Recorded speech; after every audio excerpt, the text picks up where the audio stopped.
Welcome to Happy, Healthy, Whole, and Rich, where faith meets action and transformation is non negotiable. I'm Tina Brinkley Potts, and I believe now is the time to step boldly into your power, walk in divine wisdom, and claim the life you were meant to live. Each episode, I'll bring you real, unfiltered truth because this world needs leaders who refuse to shrink. Let's get it. Welcome back to Happy, Healthy, Whole, and Rich. I'm Tina Brinkley Potts. Say it with me now, out loud or in your heart. I know who I play for. Today, we're going to talk about a kind of debt most people never think about. Emotional debt. You may not owe a dime to the bank, but if you're carrying the weight of overpromising, people-pleasing, or unresolved obligations, you are still in debt. And that debt drains you just as much, sometimes more, than financial debt ever could. Matthew 5:37 reminds us, let your yes be yes and your no, no. Anything beyond this comes from the evil one. When we say yes but mean no, or when we commit to things we don't have the bandwidth for, we're borrowing against our own energy. That's emotional debt. And just like financial debt, it accrues interest. It shows up as stress, resentment, exhaustion, and even missed opportunities. Earlier in this series, I mentioned how my aunt would show up to my job whenever she needed something. Well, let me tell you, that didn't stop when I became an entrepreneur. In fact, it intensified. When you're the one who's quote unquote made it in the family, or at least perceived that way, the requests never stop.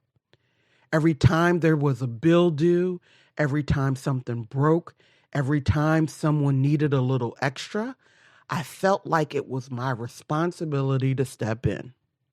And here's the thing. Even when I moved into entrepreneurship and later started running my businesses from home, no one around me really understood what that meant. To them, working from home looked like freedom and flexibility. It looked like I could stop what I was doing at any moment to handle their errands, answer their calls, solve their problems. So the requests kept coming. And I kept saying yes, even when I didn't have the time, the energy, or the capacity. On the outside, it looked like I was dependable, successful, the strong one. But on the inside, I was drained. That's when I realized I wasn't just carrying financial obligations. I was carrying emotional debt. Every time I said yes when I wanted to say no, I took out another loan against my energy. Every time I let someone drop by in the middle of my workday, I paid with my focus. Every time I overpromised, I borrowed peace from tomorrow. The result? Stress, resentment, exhaustion, an ongoing sense that no matter how much I gave, I was always in the red. It wasn't until I started practicing what Jesus taught in Matthew 5:37, let your yes be yes and your no be no, that I began to get free. For much of my life, I carried what I now call emotional debt. But at that time, I didn't see it that way. I thought it was just the price I had to pay to be successful. See, in my family, there were people who gave their last so I could have a chance. I remember my grandfather buying me school clothes in the 5th grade when my parents couldn't afford them. I remember my aunt making sure my hair got done. And years later, when I left my ex and lost my home, the same aunt opened her doors and gave me a place to stay. So when the request came, when she showed up at my job needing something, or when family leaned on me because I was the one who made it, how could I say no? In my mind, I owed them. Every yes felt like paying down a balance I could never clear. And when I started running my businesses from home, nobody really understood that either. They thought working from home meant I was free to drop everything at a moment's notice to handle whatever they needed. And most of the time I did. I said yes even when I didn't want to. Yes, even when it drained me. Yes, even when it put me in a deficit. On the outside, it looked like I was dependable, successful, strong. But on the inside, I was exhausted. I wasn't giving from overflow. I was giving from obligation. And obligation is just another form of debt. That's when I realized emotional debt is still debt. You may not owe a dime to a bank, but if you are carrying the weight of false yeses, unspoken obligations, and unpaid emotional balances, you're still bound. Matthew 5:37 says, "But let your yes be yes and no, no. Anything beyond this comes from the evil one." For years, I thought I couldn't say no, especially to family, because I remembered the times they gave their last so I could have a chance. My grandfather buying me school clothes when my parents couldn't. My aunt making sure my hair was done. The same aunt opening her home to me when I had nowhere to go. So every time that request came later in life, I felt like I owed them. I thought every yes was repaying a debt of love and sacrifice. But here's what God showed me. Love is not debt. Love is gift. When Jesus said, "Let your yes be yes and your no be no," he's teaching us about integrity, not only with others, but with ourselves. If your yes is rooted in fear, guilt, or obligation, it's not really a yes. It's a false agreement, and false agreements keep you bound just as much as financial debt. The truth is, saying no doesn't dishonor the love you received. In fact, it honors it, because when you live in truth, when your yes is clean and your no is holy, you keep flow of love pure. You don't turn it into resentment. You don't twist it into obligation. That's why emotional debt is so costly. It weighs you down, it blocks your abundance, and it distorts your relationships. But when you allow your yes to be yes and your no to be no, you step back into the freedom Christ intended, where giving and receiving flow without chains. From a metaphysical perspective, every false yes creates a block in the flow of your prosperity. Neville Goddard taught, assumption creates reality. When you say yes out of fear, guilt, or obligation, you are assuming lack. You're assuming there isn't enough love, money, or approval unless you overextend yourself. That assumption hardens into fact, and you keep manifesting situations where you're drained or depleted. Goddard also taught that assumptions harden into fact. When you live assuming you're indebted to everyone who ever helped you, life will mirror that belief. You'll keep attracting people and situations that demand repayment, leaving you drained instead of enriched. Florence Scovel Shinn said it bluntly. No man is your friend. No man is your enemy. Every man is your teacher. When people constantly pull on you, it's not because they're evil. It's because life is reflecting your own unspoken belief. I owe. I must give beyond my capacity. My no isn't safe. That lesson keeps you repeating until you learn it. Shin also said, you can't outgive God. That means no matter what's given to you, school clothes, shelter, help when you needed it, your repayment is not to man, but to source. If you keep trying to pay back love, you miss the greater truth. God was the giver all along. Catherine Ponder often reminded her readers that prosperity is not just money. It's peace of mind, time, health, and energy. When you overpromise and people please, you are in debt in all of those areas. You may not owe Visa and MasterCard, but you owe your nervous system. You owe your spirit. You owe your future self who will have to clean up your mess.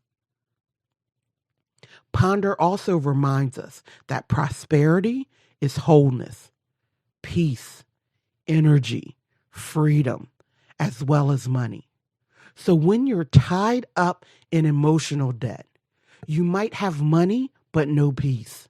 You might have success but no rest. You might be overflowing outwardly but bankrupt inwardly. But here's the freedom.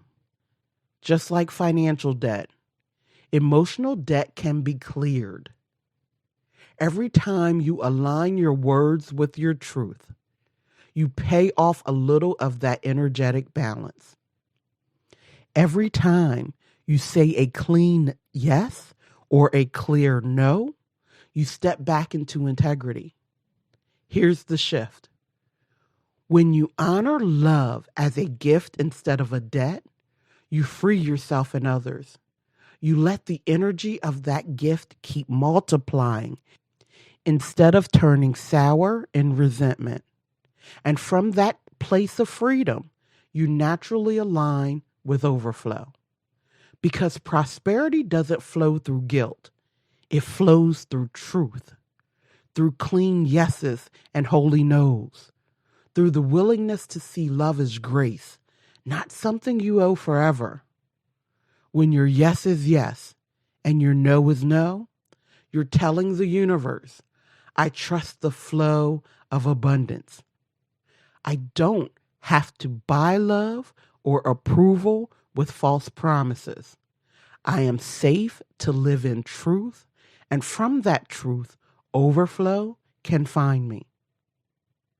Now take a deep breath in, hold it, and slowly release. As you write, don't edit or judge. Just let the truth flow onto the page. Number 1, where am I currently carrying emotional debt? Who are the people I've said yes to when I wanted to say no? What obligations am I still holding on to that feel heavy instead of joyful? Number 2, how has people pleasing shown up in my life? Do I overcommit to avoid disappointing others? Do I secretly resent the very people I said yes to? Number 3, what does emotional debt cost me? The time I can't get back. Energy that leaves me drained. Peace of mind or sleep at night. Opportunities I had to pass up because I was already spent. Number 4, what would my life feel like if my yes was yes and my no was no? Imagine a day where every commitment on your calendar is aligned with your truth. How would your body feel? How would your spirit rest? Number 5, what is one area where I can start paying off my emotional debt today? Is there a conversation I need to have? An obligation I need to release? A no I need to say lovingly but firmly? Now write this line 3 times. I am free from emotional debt. My yes is powerful. My no is holy. Pause after each repetition.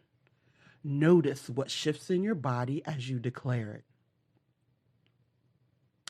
Now close your eyes if you can. Place one hand on your heart and one on your belly. Take a slow, steady breath in. Hold and release. Now repeat these words aloud or in your spirit. My yes is yes. My no is no. Every false yes I release today. I am free from the weight of emotional debt. I no longer borrow from my future peace to appease others.